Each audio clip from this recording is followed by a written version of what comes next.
are with Bill Leivers, and I've got a lot of questions that have come in from the supporters, but we're also just really talking about your time at Cambridge United, how you felt about it, what happened, and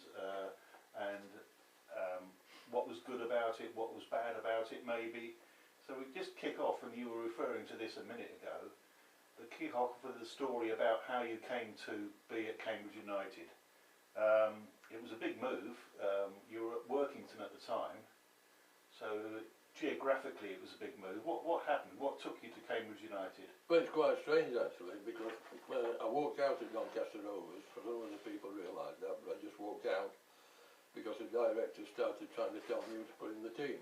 I could have finished top of the league. And the assistant secretary at Doncaster took the job as secretary at Scunthorpe, a lady, and she rang me to tell me that they wanted me to go to Scunthorpe. Right. So I was invited to go over there for an interview. Went over there, all the ground staff, everybody at the club said, "Oh, thank God we've got a decent manager come in."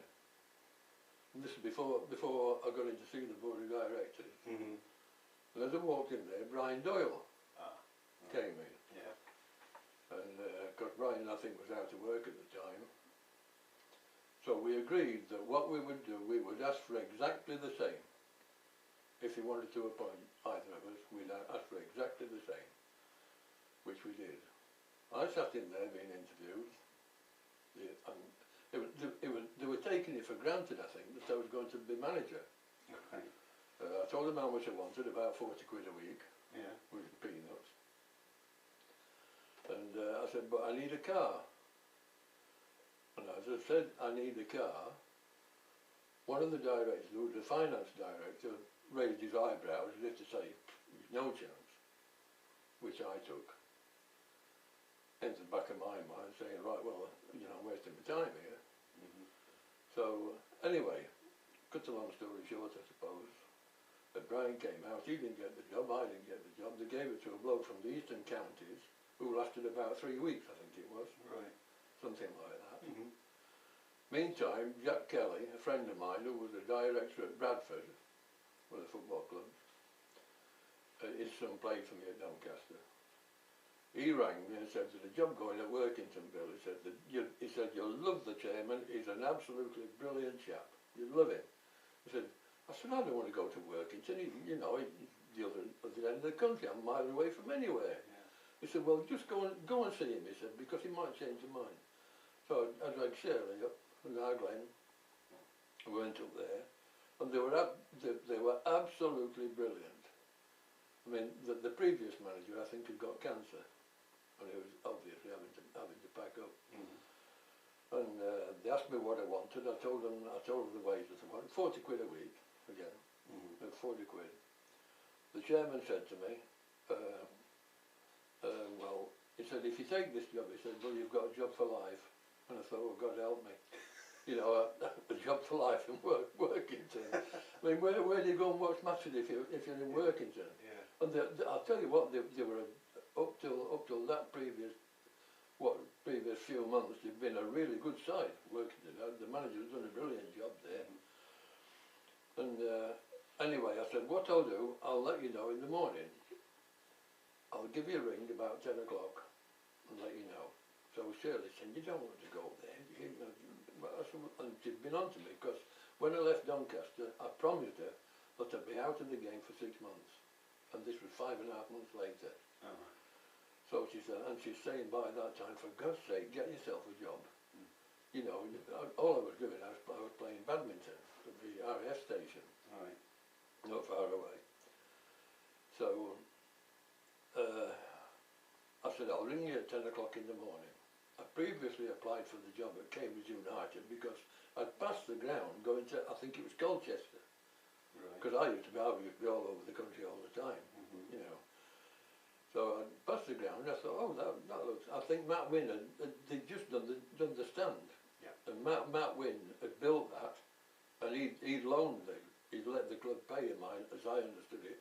The club paid him monthly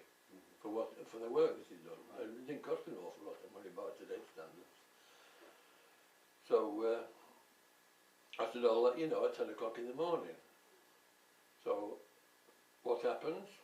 You can guess what happens. I ring up, I say, right, I'll come and give it a go. And the chairman was thrilled, it was really was, Shirley had told you, he was a smashing bloke. He was thrilled to bits. He said, I'm so pleased, you know, you come and join us. Half an hour later, the phone rang, it was Bill Silk. You remember Bill Silk, Yeah. Secretary at United. Yeah. Bill Silk said, Mr. Leivers, yeah, he said, would you care to come down to see us at Cambridge United? And I said, you know, what for? I mean, daft question. What for? Well, with regard to becoming a manager. So I said, well, I can't come, no. So he said, oh, why not? I said, because I've just promised to go to Workington. I said, whatever happens now, I won't break that promise. I'll go to Workington. And I actually went there and did 13 weeks at Workington. Meantime, I'd taken Brian Doyle as my number 2 at Workington, and Brian was still in touch with Cambridge United. I'm absolutely positive about that. Right. And he was saying, if you want Bill Leivers, get him down there, get him down there. So eventually I finished up there. And I suppose when I first got there, I thought to myself, well, it's like a family club. It's had that sort of feeling about it, where everybody seemed happy just to be playing football or being a director or whatever, with no ambition. And that struck me because I hadn't heard of Cambridge United, to be honest, before I got there. Cambridge City, yeah. Because Cambridge City, I mean, they had a lot of ex-league players and ex-internationals. Yeah. Never mind anything else. Tommy Carroll. Yeah, Cliff Jones, didn't they? Cliff Jones. Yeah, Cliff Jones. I mean, I played against Cliff when, you know, when I was at Man City. Yeah. So, I said, yeah, I'll come. So I bought a house in Workington. Oh. I mean, we looked all around Workington for a house. Walk on this building site. We didn't realise it was there. Just down a bit of a lane. Walked on the building site, and there's a chap just coming out of a house that was just about finished. And I said to him, is that house for sale, mate? So he said, I don't know. He said, the boss is over there, working in there. So he said, you can't miss it. There's only 3 of us working here. And this bloke had bought this site, and he said, I've got enough work here now to last me the rest of my life. So I said to him, is that house for sale? So he said, well, it could be. I said, well, is it or ain't it? Well, it could be. So I said, what do you mean it could be? He said, well, he said, the NCB, National Coal Board, who had been based in London, had actually moved to not far from Doncaster. Right. And one of the blokes had retired, bought this house off plan, and his wife had never seen the house anyway. He'd seen it, but she'd never seen it. When she saw it, she said, it's too big, I don't want it. He said, so that's why I'm saying it could be. So I said, how much is it? So he said, 4,500, beautiful house. I mean, it's going back a long time, 1967, 66 actually, end of 66. So he said, 4,500 quid. So I said, I'll give you 4,300 for it. So he said, when can you pay me? I said, I'll pay you now. I couldn't. I said, I'll pay you now. So he said, right, and I bought it. And I bought that house when, I mean, this comes into moving to Cambridge as well, because I went on television at Carlisle to say that I was moving. And the bloke who interviewed me on television said, what have you got to say about the fact that they only won 1 game when you were here? While you were here. I said, if I'd come, they would have damn well won that. I had Brian Doyle, when he first turned up there, said, right, we'll have a practice match. I said, Brian, if you and me play, we can have 4 aside. That's all the players had got. Right. All the others were injured, would you believe? So he's in a bit of a state. I mean, anyway, just round the corner from us, one of the new houses, a bloke had seen me on television, realised I was going to Cambridge, came round to our house. Well, I wasn't in because I was taking training at night. Said to Shirley, I understand your husband's going to live in Cambridge. Are you going with him? So she said, yeah, of course I am. So I said, she said, why? He said, I want to buy the house. So she said, where do you live? He said, only 4 or 5 doors away, just round the corner. He said, it's a new house. So she said, he said, how much do you want? She said, you'll have to wait till Bill comes in, he's taking training, he'll be in about 10 o'clock. So he came round, he said, how much do you want for your house? Well, I give him 4,300 for it. I said, 5,000 quid. So he said, and this is only a few weeks later, of course, 5,000 quid. So he said, can I ever think about it? I said, yeah, of course you can. He said, can I come back later? So he came back about 11 o'clock at night. He said, I'll give you 4,800 for it. I said, no, you won't. I said, give me 49, we'll go halfway. And I sold it just like that. So it was all done and dusted. So it was all right then, you know. So Brian Doyle, he had an awful lot of... Brian bought a house. He bought a house not too far away. Mm-hmm. And eventually he went to Carlisle with Bob Stokoe for a while. Then he went back. Then he went back to Workington, working for Workington. But Brian, I'm sure Brian had something to do with me turning up at Cambridge in the first place. Mm.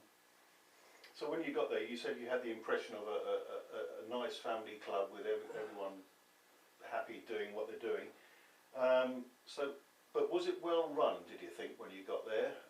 It might have been a nice atmosphere, but was it well managed as a business? Or? Well, Roy Kirk was manager, wasn't he, when I arrived? I've got a lot of time for Roy. I mean, he died young as well, didn't he? Yeah. I got a lot of time for him, but I suppose, having been at Manchester City, where there seemed to be a lot more competition, if you like, and having been at Doncaster, where all the players at Doncaster honestly believed that we would finish top of the league, and that I didn't feel that sort of way when I arrived at Cambridge United. I just felt that it's so comfortable and not all. I mean, they had good supporters at that time, and I'm talking about numbers. That I felt that probably Cambridge United were never going to be a club that could really maintain any real high standards because they couldn't afford it. So you moved down to Cambridge. Where did you end up living first when you moved down? I lived in the clubhouse. Oh, at the back of the stand. Oh yeah. Elfleader Road. Yeah, Elfleader. Yeah. Elfleader Road. Yeah. And would you believe when we moved into that house, they made the kitchen bigger for us. They treated us very well actually. And you could walk straight into the ground through the garden. And Shirley sat there one day after I'd gone to, because I used to walk in there, you know, going to work, and never really thought about the fact that there's no fence up or anything. So what was happening? They're getting hundreds of people walking down Elfleader Road, just walking in there and straight into the ground. So they finished up putting a fence up and so on. I mean that was Cambridge United.